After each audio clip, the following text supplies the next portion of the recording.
Bismillahirrahmanirrahim. Assalamualaikum warahmatullahi wabarakatuh. Jadi nama saya Muhammad Zulmi bin Siddiq dan hari ini saya akan membuat satu video interaktif yang saya rasa sangat sesuai untuk digunakan oleh guru dalam kelas, iaitu berkaitan dengan KSSM Menengah Pendidikan Islam yang bertajuk Mencegah Kemungkaran. Baik, Ustaz ucapkan selamat datang ke kelas Ustaz Zulhelmi bagi subjek Pendidikan Islam. Okey, dengan ini Ustaz sangat bersyukur kerana para pelajar Ustaz sudi untuk menonton video ini yang mana Ustaz akan ajar dengan sangat teliti dan sangat mendalam tentang tajuk yang kita akan pelajari pada hari ini. Tapi kan, agak-agaknya apa yang kita akan belajar hari ini ya? Okey, cuba anak-anak teka. Agak-agak apa yang kita akan belajar hari ini? Pasal solat ke? Pasal jenazah ke? Pasal zakat ke? Pasal puasa ke? Agak-agaknya apa yang kita akan belajar hari ini? Cuba anak-anak teka.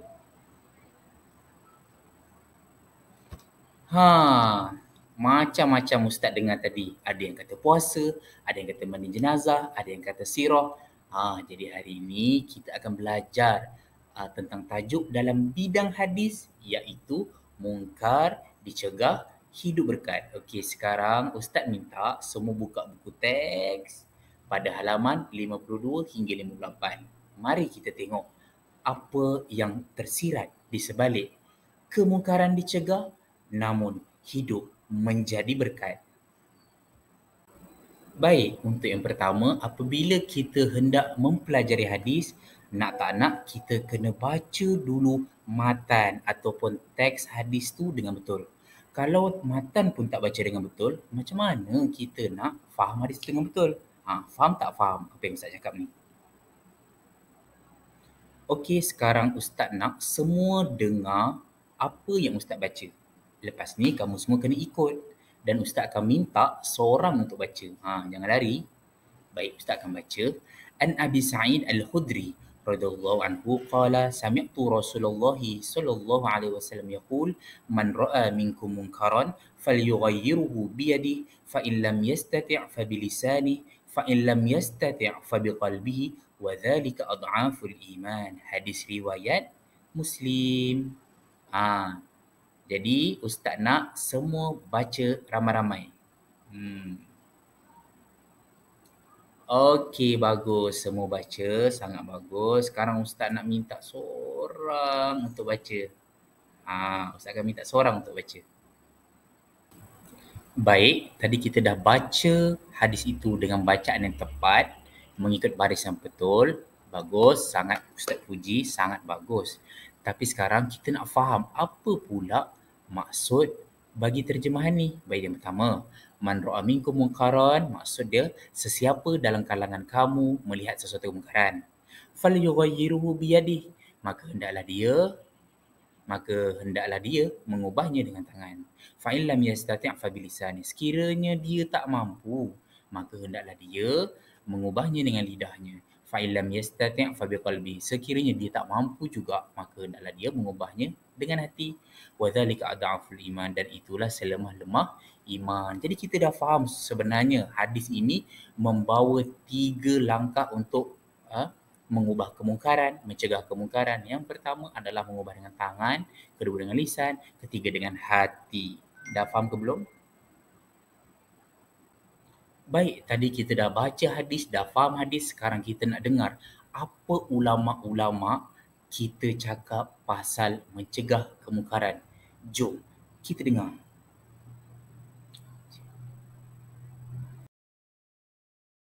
Hadis yang ke-34. Mencegah kemungkaran dan kaitannya dengan iman.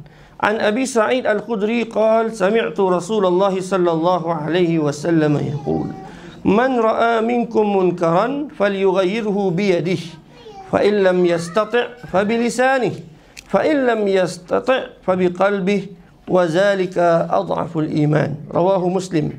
Daripada Abu Sa'id Al-Khudri radhiyallahu anhu berkata, aku mendengar Rasulullah sallallahu alaihi wasallam bersabda, Sesiapa di kalangan kamu yang melihat kemungkaran, maka hendaklah dia mengubahnya dengan tangannya. Jika dia tidak mampu dengan tangannya, maka dengan lidahnya. Jika dia tidak mampu, maka dengan hatinya. Maka itulah yang mengingkari dengan hati selemah-lemah iman.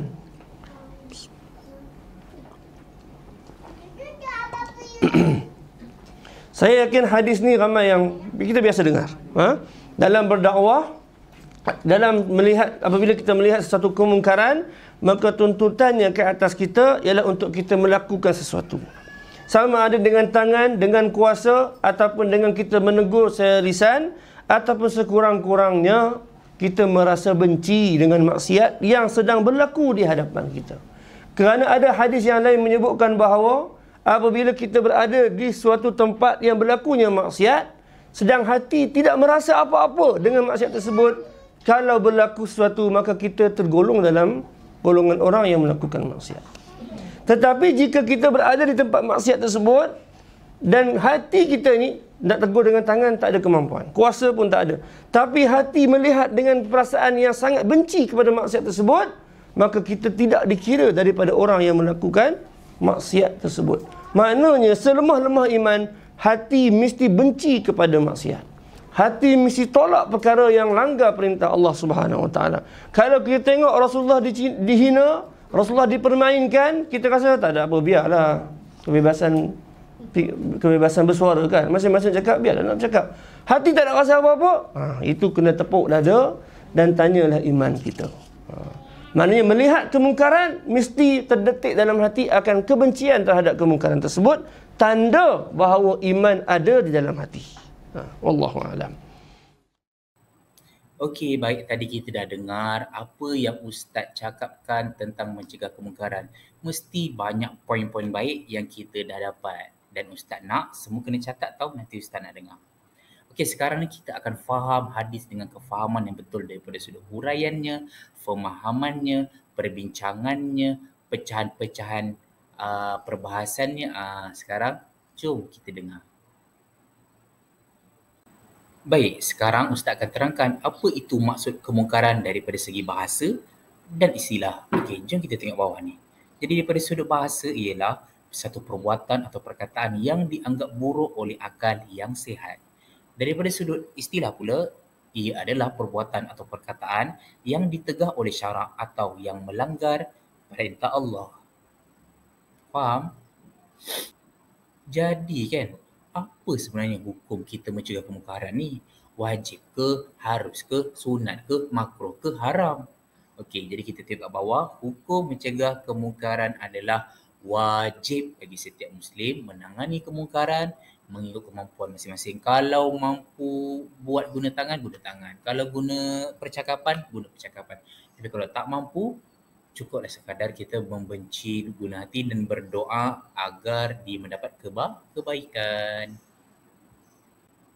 Baik, nak mencegah kemungkaran mesti ada cara yang betul dan ada cara yang tepat. Macam mana kita nak mencegah kemungkaran. Jadi, jika kita tengok dalam slide ini, kemungkaran perlu ditangani secara berhikmah dengan bijaksana, mengikut suasana yang betul, mengikut cara yang betul. Bagaimana kita berinteraksi dengan pendengar, bagaimana laras bahasa kita, iaitu menggunakan pendekatan yang betul, sesuai dan berkesan. Dengan ini, orang yang kita dakwah, orang yang kita tegur akan lebih mudah menerima teguran dan bersedia untuk meninggalkan kemungkaran tersebut. Okey, baik. Jadi apabila kita dah mencegah kemungkaran, pastinya ada kebaikan, ada hikmah di sebaliknya. Yang pertama, apa hikmahnya adalah kita dapat meningkatkan kualiti diri melalui nasihat dan teguran. Kita bila orang selalu tegur kita, kita akan sentiasa improvise, menambah baik diri kita. Yang kedua adalah dengan mewujudkan masyarakat yang harmoni kerana bersikap prihatin. Kita nak satu masyarakat yang sentiasa menegur antara satu sama lain, sentiasa ambil berat terhadap satu sama lain. Kadang-kadang kita perlu ambil tahu tentang orang lain. Walaupun orang selalu kata jaga tepi kain orang tu tak bagus, tapi kadang-kadang ia bagus.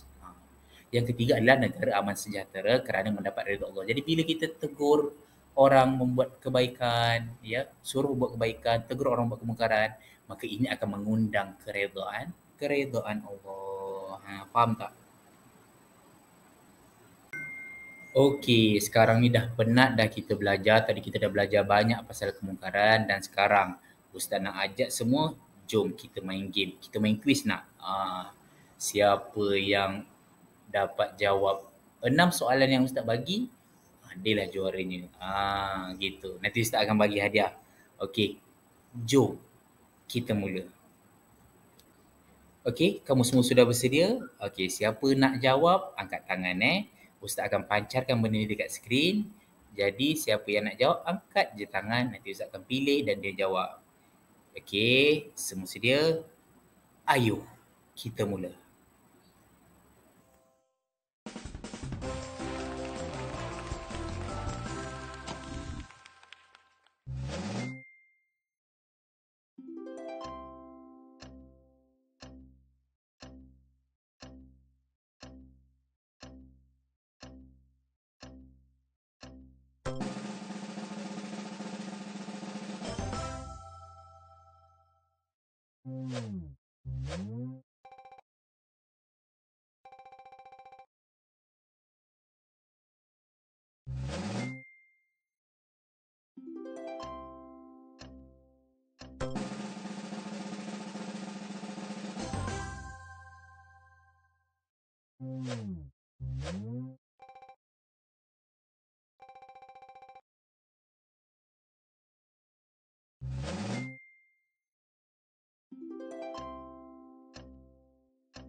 Okey, beri tepukan untuk diri masing-masing.